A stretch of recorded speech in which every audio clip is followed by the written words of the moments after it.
Hi, I'm Phil Clendeninn. I'm here at N Stuff Music to show you a little bit about the Montage music synthesizer. I'm sitting in front of a Montage 8. It also comes in 61 key, 76 key, and of course the full 88 weighted action keyboard. This is a music synthesizer. And at Yamaha, we have a long history of making music synthesizers dating back to the SY1 back in the 70s. And every now and then we do come up with a couple of innovations, and this is one of those times. Now, Montage is a music synthesizer, and what that means is it's about you being able to make sounds. Now, it combines two kinds of synthesis engines. These are both digital engines. It combines our FM synthesizer, FMX, little technology that came back in the mid-1980s, called the DX7, introduced the world to FM synthesis. And it combines the second type of digital technology, sampling. Yamaha's proprietary method of storing samples is called AWM2, Advanced Wave Memory 2. And what this really is Yamaha's proprietary way of encoding sample data, storing it, and unfolding it at the touch of your keys. So it's all about music synthesis and putting these two engines together. Now, this isn't the first time that we've combined FM and samples. All right, we did that back in the 90s with the SY series, SY 77 and 99, in something called the real-time convolution and modulation synthesis. Well, this time it's about motion control. And this is what I'm going to help you get to see what's different about Montage is motion control. Now, the first introduction to motion control might be this flashing knob on the front panel called the super knob. Now, you may be wondering, what's so super about a super knob? Well, this is what the gateway into motion control is about. It's simply, if I gave you an example, it allows you to do multiple things with one musical gesture.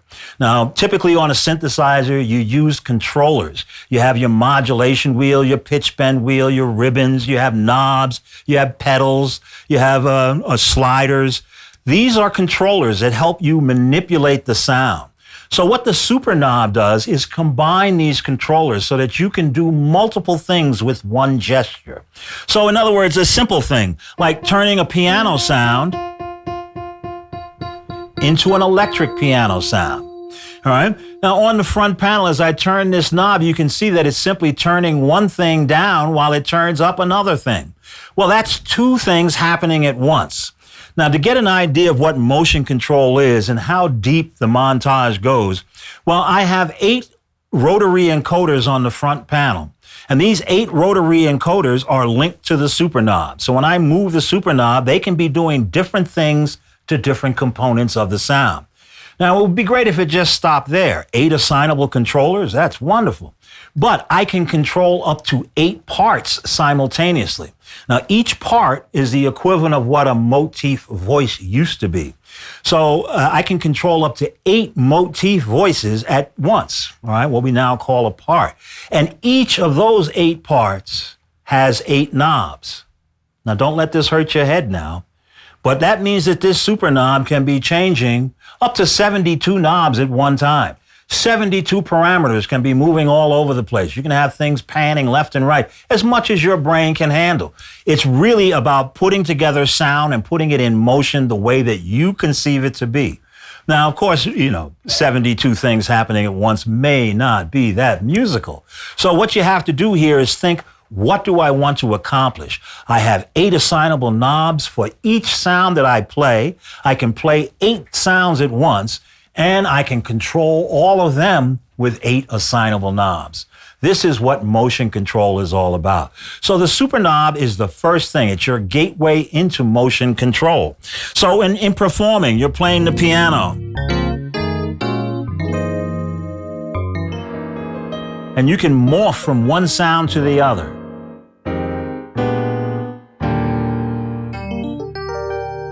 And this is what it's about, bringing in effects, bringing in changes, changing how things move around in the stereo field. So it's really about your music and what you want to do.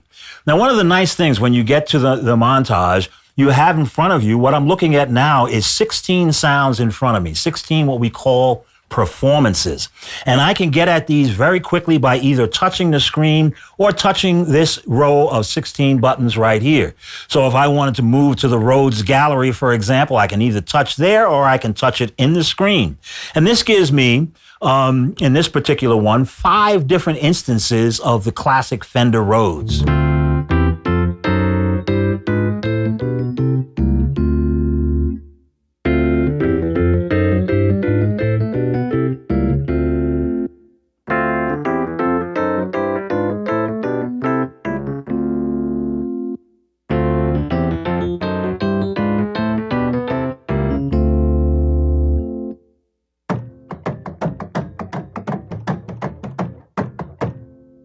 Now, if you've ever played a Rhodes with the amplifier off, you know that's exactly what it sounds like.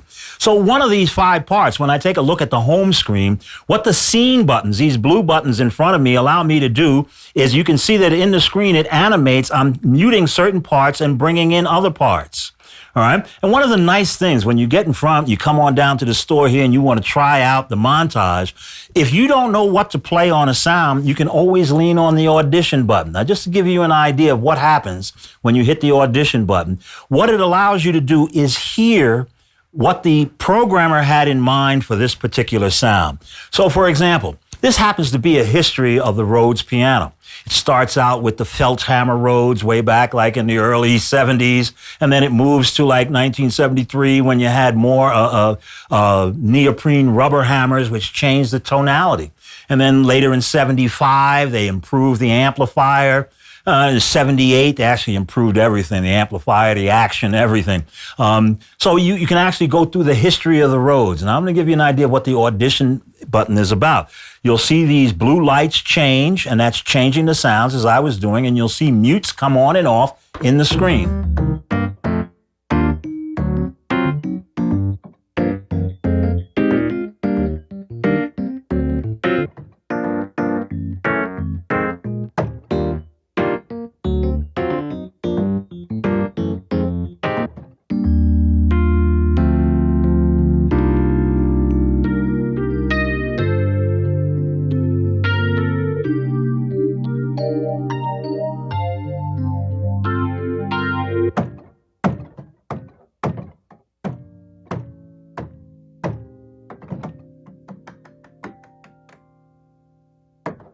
So the Audition button can really take you on a tour. Now, you may have heard effect processing come in there. There was a flanger, all right, and then the panning left and right. You had the tremolo thing on the Rhodes. These are your assignable function buttons that allow you to do that kind of thing. So when you're playing the demo, you can stop it at any time. If there's a particular sound that you like, you hit stop and say, well, now I'm playing that particular sound. You can bring the effects in as you need.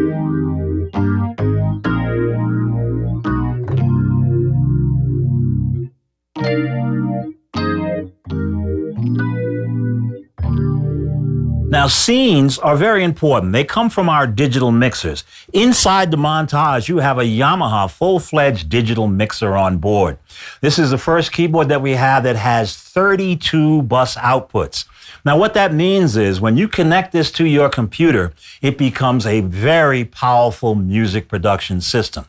32 digital outputs allows you to do 16 parts in stereo simultaneously. You can call up a drum kit, route the kick drum on a USB out, the snare drum on a separate out, the hi-hats on a separate out, your tom-toms in stereo, maybe 2 overheads in stereo. You can map it out just like you want to. It's very powerful, and those audio outputs, because audio out is going to be part of your workflow. This is bigger than the one channel, one part, one track paradigm that we had in the Motif or the MoXF, because you can use multiple parts simultaneously to create a sound. Now, I'm going to call up something called Seattle Sections just to make a point. Seattle Sections, we actually went to Seattle and sampled the Seattle Symphony Orchestra. And what you have here, it's a 7-part. It's like playing 7 motifs, if you will. Part 1 happens to be the first violin section, and they will be panned slightly to your left. All right. The second violins are just to the left of them. You have the viola section. You have a cello section. You have the contrabass section. And then on the articulation buttons, I can bring in a spiccato, kind of a quick bow stroke. And then also the seventh part, if you will, has a violin at the top, a viola in the center, and a cello at the bottom. Solo instruments. So not only can I play the full orchestra, but I can play individual strings as well. Now, I have an FC7 pedal that my left foot is on, and I can move the super knob without using my hands. So this allows me to hands-free control motion in the motif and in the Montage motion control synthesizer. So here you have the strings, the full section.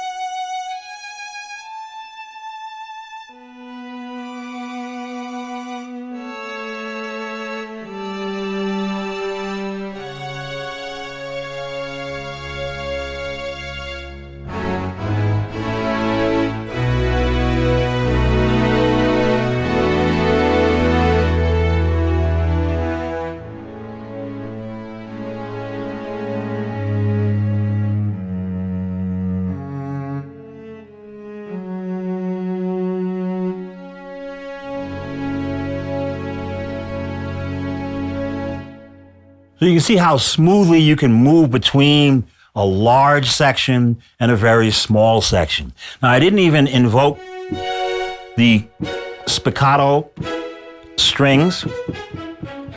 That is a different articulation. And that's what this is about, getting access to different articulations. So one of the things that we could do in the motif line, for example, with its voice architecture where you had 8 different oscillators that you could play at once. Some of those oscillators could be different articulations, a quick bow stroke, or maybe a scoop on a guitar string. You could bring in these other things. Well, just imagine now that you can multiply that times 8. I can have 64 oscillators under my fingers.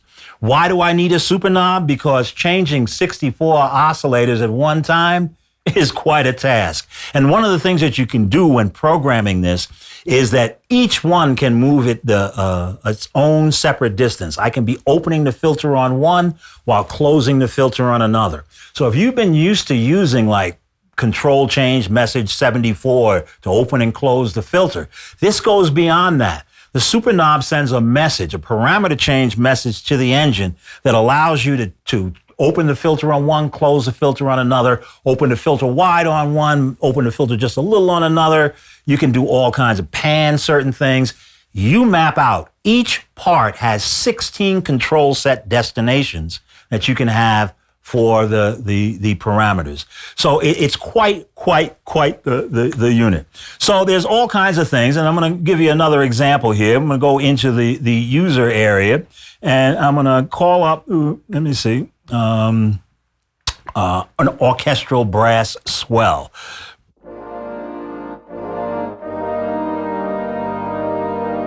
Now, this is a very unique kind of sound. It's a 3-part sound, a brass ensemble. I am moving that super knob with my foot pedal.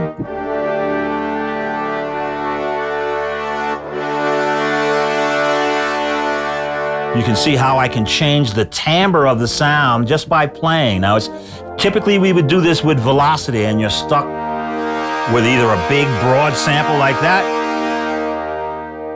but I have complete control over it. I can reel it back in if you wish. Now, if you focus in on the screen here, you can see that this brass ensemble is made up of 3 different sounds, all right? And what I'm going to do is show you how easy it is without ever hitting edit, because we have 2 levels of editing on the Montage. We recognize that there are customers out there who are snorkelers. So if you think about this swimming, this is a very deep pool. So snorkeling is for people who want to stay near the surface, but want to look down there and see all the fish down there in the ocean. Then you have scuba divers who want to get deep. And if you want to get deep, this is the Mariana Trench. Trust me, you can get as deep into editing as you wish. But watch how I can put together sounds without ever hitting the edit button. So on the main screen here, what we call the home screen, I have 3-part brass. And you can see that parts 4, 5, 6, 7, and 8 are empty. Well, what I'm going to do is take this wonderful brass sound and I'm going to add some strings to it. So I'm going to hit the plus key and it takes me immediately into category search and it says part 4 performance merge. I'm going to look for a string sound and I can say, well, you know, what I want to do is I want to look amongst the preset string sounds and I want to look for a single string sound because I'm going to add just one part. And what I'm going to do is I'm going to load in ensemble mix here. So what this will allow me to do now is I've added a string part.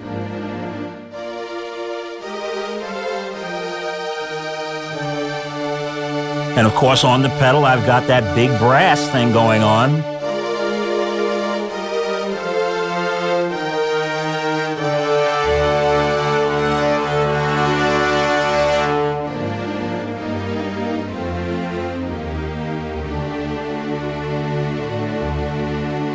Now, at all times on my right-hand side, I have a mixer. I can get to pan position, variation effect, my reverb, and of course, volumes. I have the 8 sliders here. I'm going to add something else to this. I'm going to go into the chromatic percussion. I'm looking for a mallet sound, and what I'm going to add is real timpanis. Got to have those, all right? So now that's added as an additional part now.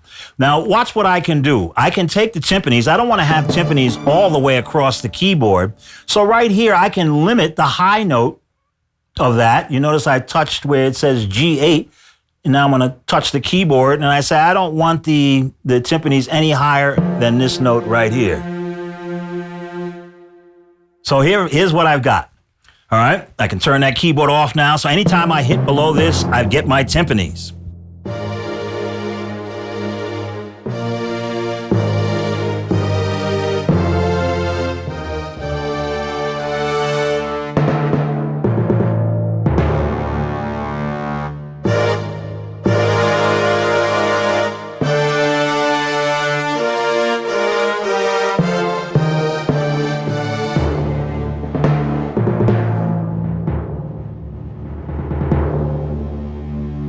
All right, so editing is really simple. Layering and splitting, you can do that without ever hitting the edit button, without ever getting complicated. There is enough to program. There are 1,920 performances on board. You can mix and match sounds. You can import sounds from the Motif line all the way back to the Motif ES, and you can import DX7 sounds.